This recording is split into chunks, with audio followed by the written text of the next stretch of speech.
Hoy tengo algo importante que confesaros. Me gustan los podcasts. Y el otro día escuché una entrevista que le hizo Jordi Wild a Mia Skylar, una chica transexual.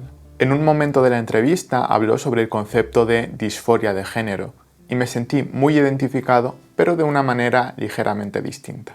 Yo, como profesor de guitarra en escuelas de música en España, no tengo disforia de género, pero sí, en cambio, disforia de otras cosas. Y eso es lo que te voy a explicar en este vídeo.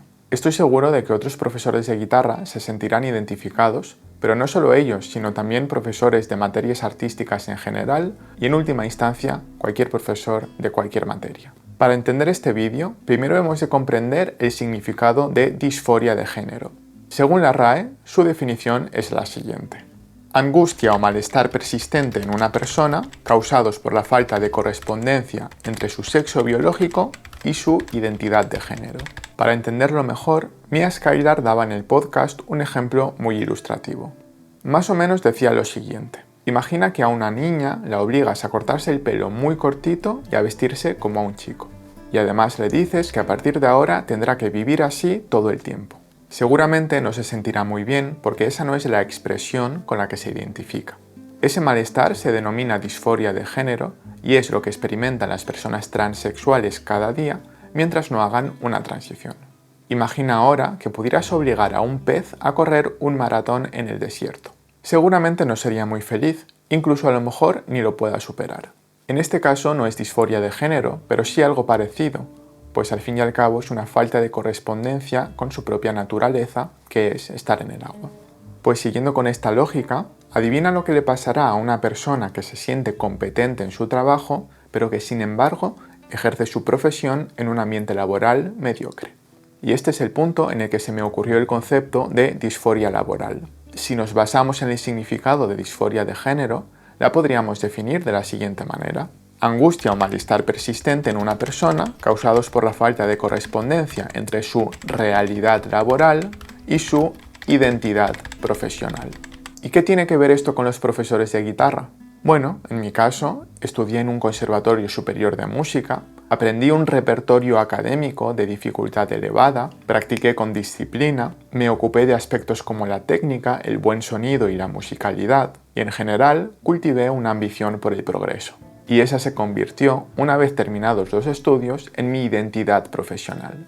Pero ¿qué sucede cuando el 90% o más de los alumnos no practican porque en realidad no quieren tocar la guitarra, sino solamente pasar el rato, en cuyo caso mi trabajo pasa a ser animador sociocultural en lugar de profesor de guitarra? Pues que siento disforia laboral. Y cuando el objetivo de algunos alumnos es cantar canciones con 3 acordes o tocar la canción de moda del momento y que además sea fácil porque claro, no se le vaya a cansar la mano, pues que siento disforia laboral. Y cuando mi salario es de 12 euros la hora menos el coste de la gasolina, que representa menos de la mitad que cobra un pintor o un albañil, a pesar de haber estudiado una carrera de 14 años que uno empieza desde pequeño, teniendo que compaginarla con el instituto, perdiendo, entre comillas, tu vida en una actividad que al fin y al cabo es muy poco valorada. Porque seamos francos, ¿cuál es la utilidad social de la guitarra clásica? Aparentemente muy poca, sobre todo en comparación con otras profesiones cuya utilidad es más evidente. Y este es otro aspecto que forma parte de mi sentimiento de disforia laboral. Y los ejemplos podrían continuar, pero basta ya de quejarnos, que esto no es bueno para la salud. Preguntémonos, ¿cuál es la solución a esta disforia? Bueno, algunas personas transexuales la han encontrado en una transición a una expresión física que encaje con su identidad de género. En el caso de los guitarristas clásicos, la solución puede ser la misma, es decir, en este caso, hacer una transición laboral. En mi caso, este es el principal motivo por el que estoy en Internet. Creo que un proyecto digital representa una esperanza de algún día no depender de entornos laborales que no están hechos para mí, pues no encajan con mi naturaleza, personalidad ni identidad profesional. Internet, a pesar de sus inconvenientes, me permite hacer las cosas a mi manera, investigar y actuar en función de intereses genuinos. Por cierto, otra alternativa sería cambiar completamente de profesión. De hecho, es una idea que ronda en mi cabeza desde hace muchos años, pero por algún motivo no he terminado de dar ese paso. Y es que dejar una profesión artística es muy difícil porque forma parte de tu identidad personal desde que eres muy pequeño, además de una manera muy profunda. Algunas personas sugieren que la solución está en trabajar, en lugar de en una escuela de música, en un conservatorio de música. En mi opinión, la solución no está ahí por diversos motivos. En primer lugar, muchos conservatorios en España son tan mediocres como las escuelas de música. Se ofertan plazas que se ven forzados a rellenar, tengan o no los alumnos el nivel adecuado, porque si no, se quedan sin las subvenciones del gobierno. Además, obtener una plaza en un conservatorio de música implica pasar por el aro de un sistema bastante mafioso que, honestamente, no me gusta nada. Muchas plazas tienen nombre y apellidos antes de que se publiquen las oposiciones. Más aún en el pequeño mundo de la guitarra clásica, donde salen tan pocas plazas y además todos nos conocemos. Esto no se trata de un concurso de méritos como pretenden aparentar, sino más bien de una competición en el que gana aquel que se haga amigo de la persona adecuada o de quien sea capaz de adquirir la mayor influencia política.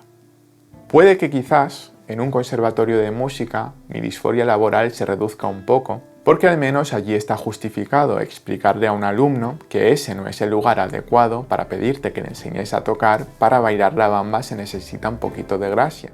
Pero incluso así, las posibilidades de expresar tu identidad profesional en un conservatorio de música estarán limitadas por el yugo de un sistema académico y unos planes de estudios gestionados por personas que pocas veces conocen las necesidades reales de los alumnos y los profesores en el aula de música.